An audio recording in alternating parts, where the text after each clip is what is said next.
What's good? Man, hey. We're here. It's Christian Webb and Dave Mack Great. coming to you from SoHo Cigar Bar in SoHo, New York.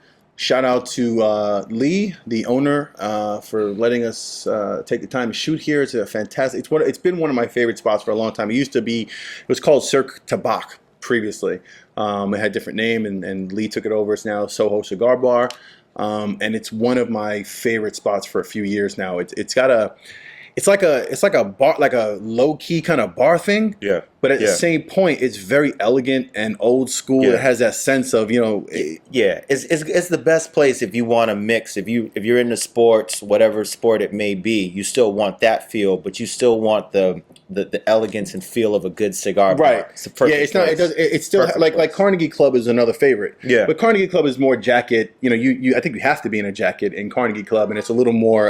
Yeah. It's just it's a little more high end. Whereas here, you get that same sense. I've been Yeah. in here in a suit, and I've been in here, for meetings, Exactly. and I've been here in jeans and t-shirts and shorts, and Yeah. it's just a cool spot. So Yeah. great staff, great drinks, great cigar selection.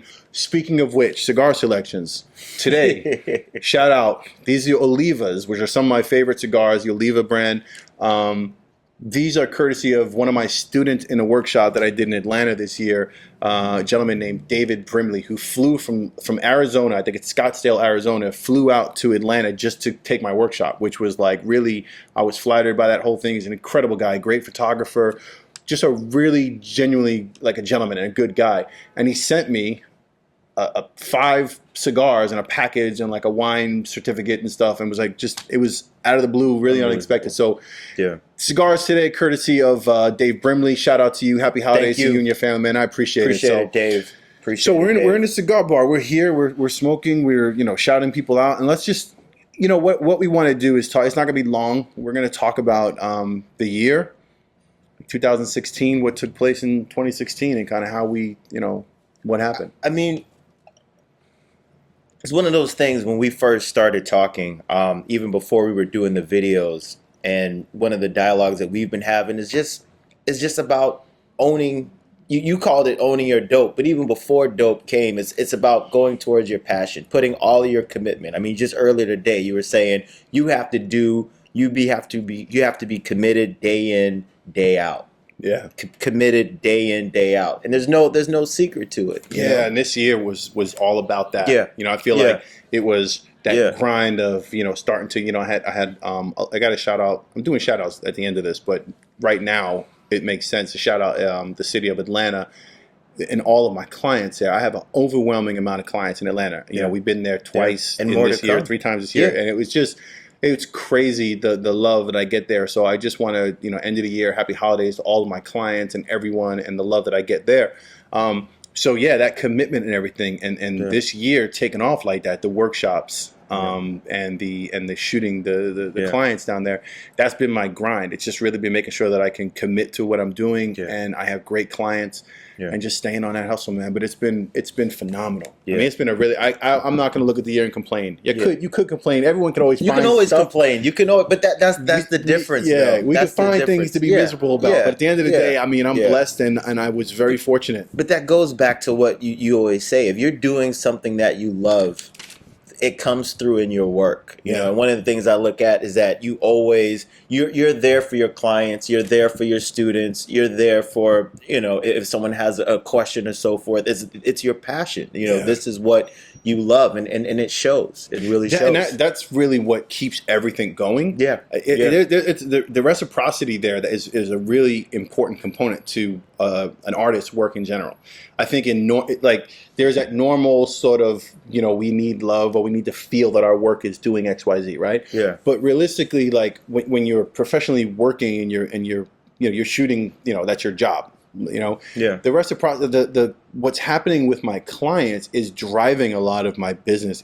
Their success drives a lot of my own passion, because I know that every single person I shoot in front of my lens, like I always say, I'm trying to win the NBA, finals, game 7 every time I shoot somebody. I look at them like, this actor, this is the next Viola Davis, this is the next Denzel, this is the next Brad Pitt. I'm shooting the next Angelina Jolie. I'm shooting the next Philip Seymour Hoffman. I'm shooting the next De Niro. So when I get the email, I get a lot of emails and feedback, even text, from clients saying, "Hey, I just booked such and such," or "Your headshots have been I've been working ridiculously. I've been getting called in," and that right there, at the end of the day, that passion fuels my own. Those success stories fuel what I do because my business is based on that. I don't just take pretty pictures to for whatever reason in my studio. I'm not doing that. I'm shooting clients, and that photo has to do something for them. And it's what drives me to make sure my headshots are really going to be 100%. And it's a big deal to me. So shout out to my clients and what they've done for me this year and to all their success. Yeah, definitely. And the two fuel each other, man. I mean, it's like, when you first started, it's you were and still are a great photographer in every sense of the word. You've done fashion, you've done fashion photography, you've taken some shots of different people in different scenes. But the thing that I like about specifically shooting actors is that you have a big role in their careers. It's not only hands-on, but someone gets your headshot, they're using that headshot to get work. It's not just a picture that's going to end up in a magazine or end up somewhere that just looks good on the internet or somewhere. It's like your work gets other people work. This is why that responsibility factor is there. People have heard me talk about that, but it's a big deal and it means a lot. Like I don't want to diminish other genres of photography, but the satisfaction is different for everybody. I think. Like I finally went international this year, so I'm happy that I shot for London Sunday Times. So that was cool, and I did two of the writers. One writer from Fast Company, and another writer from I believe it was Fortune or Forbes, one of those magazines. And I shot for London Sunday Times, and that was cool. But it's kind of like the feedback is different. It's like, my photo ran with their story in the Times, which was great.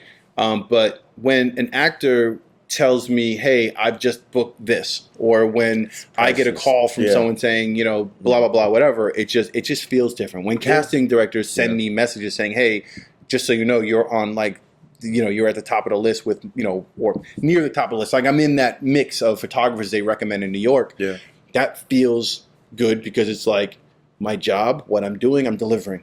It's like anything. If you're on a sports team and you're putting up the numbers, you're not on the bench and you're putting up the numbers and you're one of those dudes in the league who's doing your job, the feedback and to know that means it's a big deal. And a lot of times it's hard to get that feedback other than just natural, like, oh, I shot a picture in my studio, someone liked it. But the feedback from an actor coming saying, "Hey, I'm working because of you," is a big, or not because of me, but part of what I helped them with, helped their career.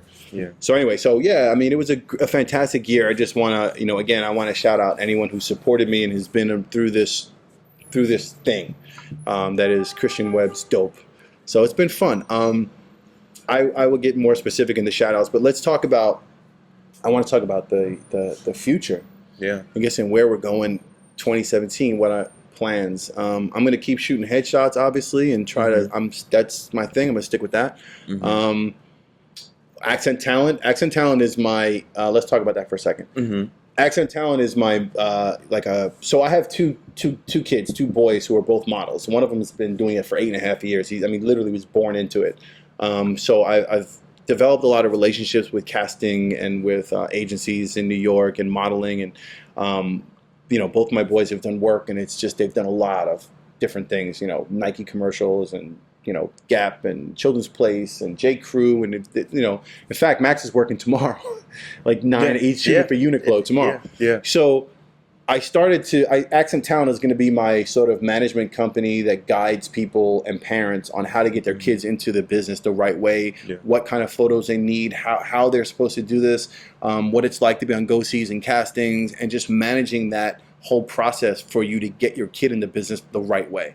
And that's what that's going to be about. And that's going to kick off in 2017. And I think it's very important to note, and one of and I just think not only as a friend, but as someone who, a colleague who worked together, it just adds to your credibility and validation that you have children who are in the industry. The business, the ins and outs. I mean, there are other talented photographers, people who can take great pictures, but what happens after that? You know, there's a way to market your work. You have to know who to speak to. You have to know how to present yourself and how to market yourself. And I think that's been that's been something that's been very beneficial to not only you as an individual, but to the company as well. Yeah. You know, just having that business savvy and that business sense, because you do have, you know, your own children are invested in this industry. And that was part of the whole rationale for this, because I get a lot of parents. They're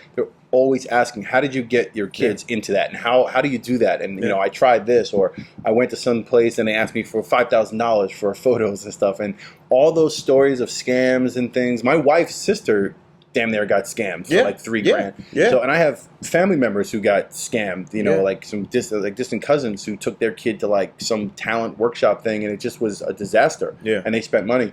So a lot of what I'm doing is just making sure that I'm taking people and telling them, this is how you do it. This is what you need. This is what you don't need. This is how you do this, how you get your kid in. We talk about the legal stuff, the unions. We talk about how to manage the kids, you know, when they're in school and you're taking them in and out of school, and which agencies are appropriate. We're going to have an agent there. So we're doing workshops, basically. We're going to be doing the first workshop in Atlanta in March. You can go to the website accenttalent.com and you'll find like information on that. We're going to put that on the screen as well. But the first workshop's in March, and we'll be talking about how to get these kids into the business. So that's one of the things for 2017, as well as just keep doing dope and trying to work with other photographers and maybe some more workshops and some random stuff, man. That's it. That's really it, man. It's been cool. I'm telling you, it's you know, I don't know what your expectations were. My whole thing was, I knew that as someone who's watched you grow, watch your photography bloom in the business, I just knew that the talent was there. I knew that you had the base for it, but it's just seemed that things have just grown at such a rapid pace and just such a strong pace. It's almost to the point where, you know, you have to wake up and pinch yourself and say, to be in this position. I've been very, very fortunate. I committed to one thing and kind of just did it, and it worked. And like I said, the validation from that is my clients, the love I get from my clients, and knowing that they're out there and their headshots are working for them, and that the casting people in New York and Atlanta are, you know, saying, you know, they're shouting me out personally, saying, hey, you know, you're on a list of photographers we recommend. That means a lot to me. So with all that said, wrapping up, anything you want to it's just I'm looking forward to the future. I mean, I'm looking forward to everything that's in store. Just the feedback that you get from your clients on social media. I mean, I know that you mentioned it earlier, but there's nothing better than just looking at it from the outside when someone says, hey, you know, I got this role because of this headshot, or I got placement in this commercial, or whether it's a TV spot or whatever, and they connect their success to you, and they'll always in some way have you as a part of their ongoing success. Until they find someone better, and then they'll get rid of me. Like Christian Webb, I found a better photographer. Yeah, man, it's true. So, like, on that note, I just want to shout out a lot of people. Like I said, everyone in Atlanta, my clients. Special shout out to my makeup artist in Atlanta, Naja, who is my heart down there. I mean, she's beautiful. She's good, not just from the position of a makeup artist. For me, we understand each other's language. She understands me. We get along well. She does fantastic work, and we just mesh.